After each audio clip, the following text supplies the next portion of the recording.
Christos Christou. He's the international president of Doctors Without Borders, and he's joining us from Geneva. Dr. Christou, good to have you with us. Now, before we talk about the removal of the patents that has been requested by India and South Africa, just lay out for us how important it is that there is equitable distribution of vaccines around the world.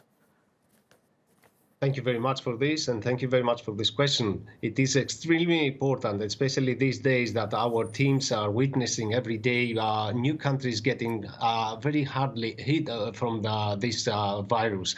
And we see our frontline workers, our healthcare workers these days not having still access to the vaccines. So we need to make sure that we vaccinate all these people first, and before we start vaccinating younger and healthy and low-risk populations in other countries. And on to the patents then, Doctor.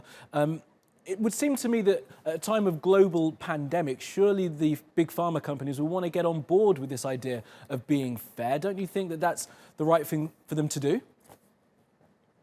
Well, actually, since the start of the pandemic, MSF has been calling on pharmaceutical corporations for open sharing of technology and know-how to support uninterrupted production and supply of all medical tools, not just the vaccines. And let me link it with your previous topic.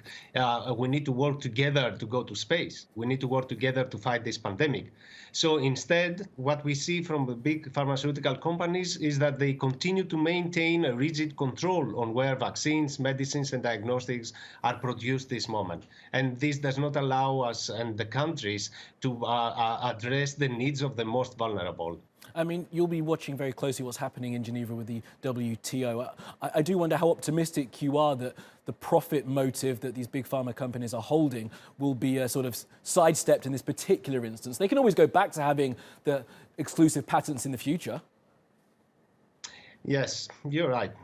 Maybe I'm not that optimistic, but I still have hope. In this moment, there are more than 100 countries supporting that, among them also Turkey and so many others, that they can become the leverage in a paradigm shift, in something that will lead by example and let all other countries to stop blocking a waiver of the intellectual property, or something that you also mentioned at the beginning is temporary and will allow us and the whole world to scale up the production.